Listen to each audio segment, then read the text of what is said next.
Mga kabalik, alam kong narinig nyo na ang anak ni Kuya Kim Atienza, si Eman, 19 years old lang, ay pumanaw dahil sa pagpapakamatay. Nakikiramay tayo sa pamilya pero higit sa lahat, gusto nating maunawaan na ang ganitong pangyayari ay hindi simpleng drama o arte. Ito ay isang seryosong usapin, mental health. Hanggang ngayon pag may nagsabing nade-depress ako, madalas ang sagot, arte mo, dasal ka lang, kaya mo yan, kain ka lang. Pero mga kabalik, hindi ganun. Ayon sa World Health Organization, ang depression ay isang clinical disorder. May epekto sa katawan, isip at araw-araw na galaw. Samantalang ang lungkot dumarating at lumilipas. Sa depression may mga boses ng kawalang pag-asa. May pakiramdam na wala kang kwenta at minsan gusto mo nang matulog na lang magpakailanman. Iba ang bigat nun, iba ang sadness sa depression. Ang isa lumulubog pero lumilitaw. Ang isa hinihigop ka hanggang walang natitira. Ako mismo naranasan ko yan. Noong panahong may panic attack ako, ang hirap matulog, binigyan ako ng doktor ng antidepressant. Escitalopram, sinabayan ng benzodiazepine para makatulog at kumalma. Alam ko may side effect yun na pwedeng mag-trigger ng depressive episode at isang araw nangyari nga. Mga 3-5 minuto lang pero grabe, parang may mabilis na boses sa loob ng ulo mo na nagsasabi, wala kang kwenta, wala kang silbi, tapusin mo na lang. At mga kabalik, ang depresyon ay parang magnanakaw sa gabi. At if in the night, tahimik lang, hindi mo alam kung kailan darating. Tapos boom, andyan na agad. Parang may nag-flip ng switch sa utak mo. Biglang nag-iba ang chemistry, ang pakiramdam, ang tingin mo sa sarili mo. Alam mong hindi kayo eh. Pero ang lakas ng boses sa loob. Buti na lang alam kong side effect yun. Naging aware ako.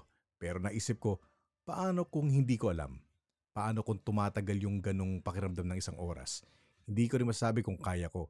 Kaya wag nating ibiro ang depression. Hindi ito malungkot lang.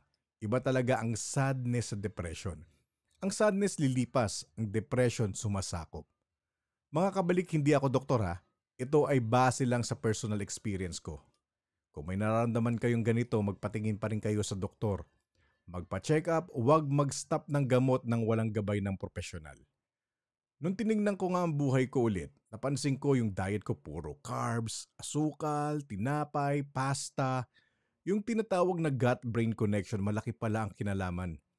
Pagtaas baba ang blood sugar, nag-iiba ang mood, naiistorbo ang tulog at isip. So binago ko pagkain ko, nag-intermittent fasting ako, minsan 1 o 2 beses lang kumain sa isang araw.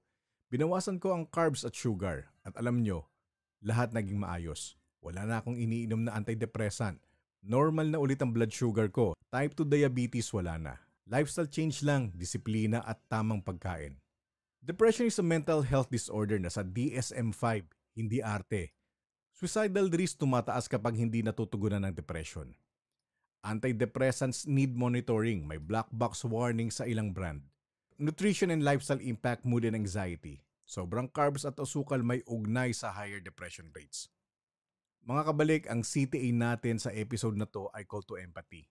Awareness para sa depression at mental health. Hindi lahat ng laban nakikita sa labas. Minsan, ang pinakamalaking gera ay yung tahimik sa loob ng isip ng tao. Kaya kung may kakilala kang tahimik, nagbabago ugali, o madalas mag-isolate, lapitan mo. Huwag mo silang biru-biruin ha. Minsan yung simpleng kamusta ka ba ay enough na para mailigtas ang buhay ng tao. At kung ikaw naman ang nakakaramdam nito ngayon, please huwag kang mag-isa. Tumawag ka sa National Mental Health Crisis Hotline 1553 o kumonsulta sa malapit na profesional. Sa balik values, hindi tayo bumabalik sa mga tradisyon. Bumabalik tayo sa pag-asa, pag-iingat at pag-alaga sa isa't isa.